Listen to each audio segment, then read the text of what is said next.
നിങ്ങളുടെ favourite shows ഇനി ഒരിക്കലും മിസ്സാവില്ല. ഇപ്പോൾ C5-ലൂടെ കാണും നിങ്ങളുടെ ഫേവറേറ്റ് ഷോസ് തികച്ചും സൗജന്യമായി. ദീപക്കെന്ന് രക്ഷപ്പെടാൻ തന്നെയാവും അവരിങ്ങനെ ഒരു കടുത്ത തീരുമാനം. പണവും പ്രതാപവും ഇല്ലെങ്കിലും രാജുവിന് നല്ലൊരു മനസ്സുണ്ട്. അതാ ഒരു ആശ്വാസം.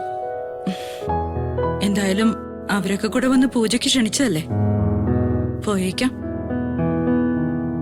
ആരും അറിയാതെ പോയേക്കാം.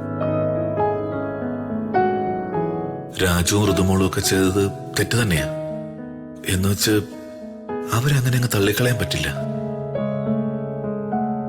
അവരുടെ ക്ഷേമത്തിന് നടത്തുന്ന പൂജയല്ലേ. എല്ലാരും കൂടെ ഒന്ന് ക്ഷണിക്കുകയും ചെയ്തു. വേറെ ആരും ഇവിടുന്ന് പോവാനിടയില്ല. അപ്പോ എല്ലാവർക്കും വേണ്ടി ഞാൻ തന്നെ പോയേക്കാം. അപ്പൂനെ ഋതുമോളെ രണ്ടായിട്ട് കാണാൻ പറ്റില്ല. അപ്പൂന്റെ ചേച്ചി അങ്ങനെ കാണാനാവും. പോവാം, എന്തായാലും പോയേക്കാം.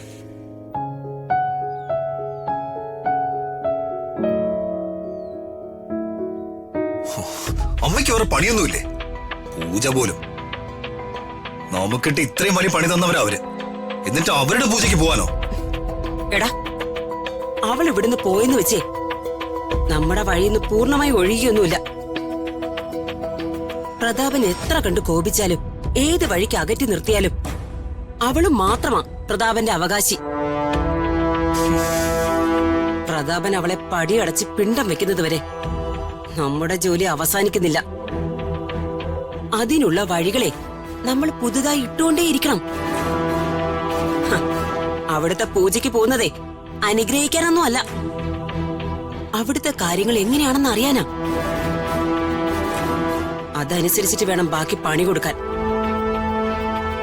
നീ ഇങ്ങോട്ട് വന്നേ, വരാൻ.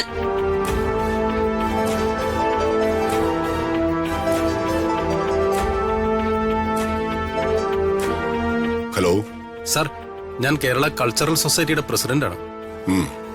അടുത്ത ആഴ്ച ഞങ്ങളുടെ ബോധവൽക്കരണ സെമിനാർ ഉദ്ഘാടനം ചെയ്യാമെന്ന് sir സമ്മതിച്ചിരുന്നു.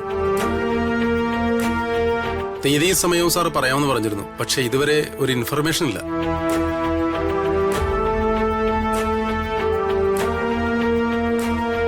Hello hello sir, hello, കേൾക്കുന്നില്ല സാർ? അതെ, എന്റെ പ്രോഗ്രാംസ് ഒക്കെ ചാർട്ട് ചെയ്യുന്നത് ഒരു PA ആണ്. അയാള് കുറച്ചു ദിവസമായിട്ട് ലീവിൽ പോയിരിക്കുക. നിങ്ങളൊരു കാര്യം ചെയ്യോ, എന്റെ ഓഫീസുമായിട്ടൊന്ന് കോൺടാക്ട് ചെയ്യോ. പ്രോഗ്രാം ഷെഡ്യൂൾ നോക്കി അവർ നിങ്ങൾക്ക് സമയം തരും.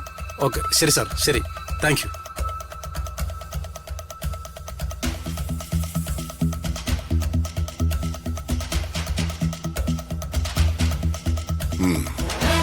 എല്ലാം അവന്റെ കയ്യിലാ.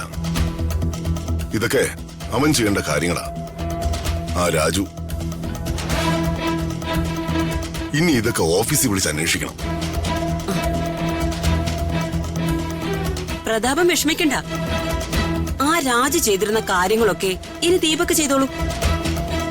ഇവൻ എല്ലാ കാര്യങ്ങളും അറിയാം. പക്ഷേ പ്രതാപൻ ഒന്നിനും ചുമതലപ്പെടുത്തുന്നില്ല എന്നൊരു വിഷമം മാത്രമേ ഉള്ളൂ.